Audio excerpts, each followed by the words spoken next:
Praise అలాడ్. హల్లెలూయా. ప్రభు అయిన యేసుక్రీస్తు నామం పేరిట మీ అందరికీ శుభోదయం. ప్రియ దేవుని బిడ్డారా, 12వ తేదీ 12వ నెల 25వ సంవత్సరంలో మనం చేరున్నాం. ఈ 12వ నెల 12వ తేదీ ఇది సంవత్సరానికి ఒకసారి ఈ విధంగా వస్తుంటుంది కదా. కావున ప్రియులారా, ప్రభు యొక్క సన్నిధిలో ఈ దినం కూడా మనం చేరి ఉన్నామంటే అది కేవలము ఆ దేవదేవుని ఉచిత కృప. యేసుక్రీస్తు జనన విధానం ఎట్లనగా అనే అంశంలో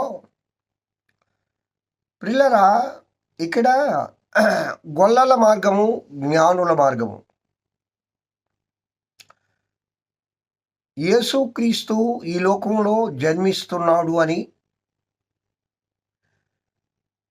గొల్లల దగ్గరికే శుభవర్తమానం ఎందుకు వెళ్ళింది? అది ఒక ప్రత్యేకమైన గుంపు దగ్గరికే ఎందుకు వెళ్ళింది? అనేక మంది లోకంలో ఉన్నారు కదా, వారందరి దగ్గరికి శుభవర్తమానం ఎందుకు వెళ్ళలేదు? అనేక ప్రశ్నలు మనలో ఉత్పన్నమవుతాయి. ఎప్పుడైతే ప్రశ్నించడం నేర్చుకుంటామో, ప్రశ్నార్థకం మనసులో ఉంటుందో, విషయాన్ని అవగాహన చేసుకోగలవు అంటారు తత్వవేత్తలు. ప్రశ్నించే గుణం ఉన్నవాడు అనేక విషయాలు నేర్చుకుంటాడు. కాబట్టి ఈ ప్రశ్నలన్నిటికీ నువ్వు సమాధానం వెతుక్కున్నావా, పరసత్యాన్ని తెలుసుకుంటావు. గొల్లలు అనగానే మనం ఉంటామంటే ఒరే ఎర్రి గొల్లలరా అంటారు. అది చాలా పొరపాటు. ఈ దినం యాదవులు ఎంత అత్యున్నతమైన స్థానంలో ఉన్నారో మనకు బాగా తెలుసు. అసలు ఒక రాష్ట్రాన్నే ఏలుతున్నారు యాదవులు కదా. మన జిల్లాలో కూడా, మన రాష్ట్రంలో కూడా గొప్ప ధనవంతులు, పారిశ్రామికవేత్తలు ముఖ్యంగా యాదవులే. లోక్ సంబంధంగా ఇక్కడ కొంచెం సేపు మనం పక్కన పెడితే, దైవికంగా ఆలోచిస్తే గొల్లల దగ్గరికి గబ్రియల్ దూత వెళ్ళి, నేడు రక్షకుడు మీ కొరకు పుట్టి ఉన్నాడు అని వారికే ఎందుకు చెప్పింది? ఆ గుంపునే ఎందుకు ఎన్నుకున్నారు?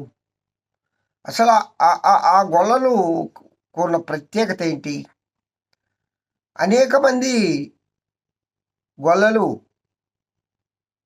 పొలాల్లో కాపర్లుగా, గొర్రెల మంద దగ్గర కాపర్లుగా ఉన్నారు కదా. అసలు ఏంటి గొల్లల ప్రత్యేకత? ప్రియులారా, దేవుడు పైవేషాన్ని చూసి మురిచిపోయేవాడు కాదు. అంతరంగమును పరిశీలించేవాడు దేవుడు. నీ ఆంతరంగిక పురుషుడు ఏ విధంగా ఉన్నాడో,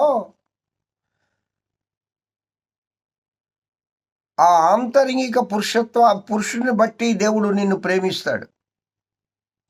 నీ మనస్సు దేవునికి కావాలి, నీ పైవేషం కాదు. పైకి బాగానే ఉంటాం, పైకి భక్తి పరుల వల్లే కనబడి దాని శక్తిని ఆశ్రయించుకుంటూ ఉంటాను. పౌలు గారు చాలా చక్కగా చెప్తాడుగా, పైవేషం చూసి దేవుడు, నరుని పైవేషం చూసి దేవుడు సంతోషపడ్డావు. కావున గొల్లలు, ఆ గొల్లల యొక్క మనస్తత్వం ఏంటి? వారు రక్షకుడి కోసం ఏమైనా ఎదురు చూస్తూ ఉన్నారా? వారు కూడా మెస్సియా గురించి విన్నారా? మరి రక్షకుడు పుట్టాడు అన్నప్పుడు దూత మాటను నమ్మారు కదా. ఆయన పూజించడానికి వెళ్ళేటప్పుడు కానుకలు తీసుకోపోవాలనే రూలు వాళ్ళకి ఎట్లా తెలుసు? ఆయన్ని పూజించాలి, ఆయన ఆరాధించాలి. అసలు ఆరాధన ప్రారంభమైందే గొల్లాల నుంచి. మొదటి సువార్థికులు ఎవరు లోకంలో? ఆ గొల్లలే కదా మొదటి సువార్థికులు. అంటే గబ్రియల్ దూతను పక్కన పెడితే అది పరసంబంధమైన వారు కాబట్టి ఆ దూత. లోక సంబంధంగా మొదటి సువార్థికులు యేసుక్రీస్తు ప్రభు గురించి రక్షకుడు లోకంలో పుట్టాడండి ఓహో అని మొట్టమొదటి సువార్థికులు ఎవరు అంటే గొల్లలు. హల్లెలూయా. ప్రియులారా, మన మనస్సు ఏ విధంగా ఉంది? మనం ఏ విధంగా దేవుని గురించి ఆలోచిస్తూ ఉన్నాం? మనం ఏటి కోసం ఎదురు చూస్తూ ఉన్నాం? మనం ఏ వైపు నడుస్తూ ఉన్నాం? మనము ఈ లోకంలో మన జీవన విధానం ఎట్లుంది? ఇవన్నీ దేవుడు పరిశీలిస్తాడు. ఒకసారి మనల్ని మనం కూడా పరిశీలన చేసుకోవాలి. గొల్లలు మొదటి సువార్థికులుగా మారారు అంటే వారు దేవుని కృపను పొందినవారు. హల్లెలూయా. ఈ లోకంలో కొన్ని తెగల వారు దేవుని కృపను పొందినవారు. అబ్రహాము దేవుని కృపను పొందాడు. దావీదు దేవుని కృపను పొందాడు. దావీదు పొందిన కృప శాశ్వతమైన కృప. సౌలు కూడా కృపను పొందాడు, కానీ సౌలు తాత్కాలికమైన కృపను పొందాడు, నిలబెట్టుకోలేకపోయాడు దేవుని కృపను. అంటే ఇక్కడ ఒక అర్థం ఏంటంటే దేవుడు అందరినీ సమానంగా ప్రేమిస్తాడండి. దేవుడు అందరికీ కృపనిస్తాడండి. కానీ అది మనం నిలబెట్టుకునే దాన్ని బట్టి ఉంటుంది, మన ప్రవర్తన బట్టి ఉంటుంది, మన యథార్థ జీవితాన్ని బట్టి ఉంటుంది, మనము దేవునికి లోబడే విధానాన్ని బట్టి ఉంటుంది, ఆయన ఆరాధించే ఆరాధన తీరుని బట్టి ఉంటుంది.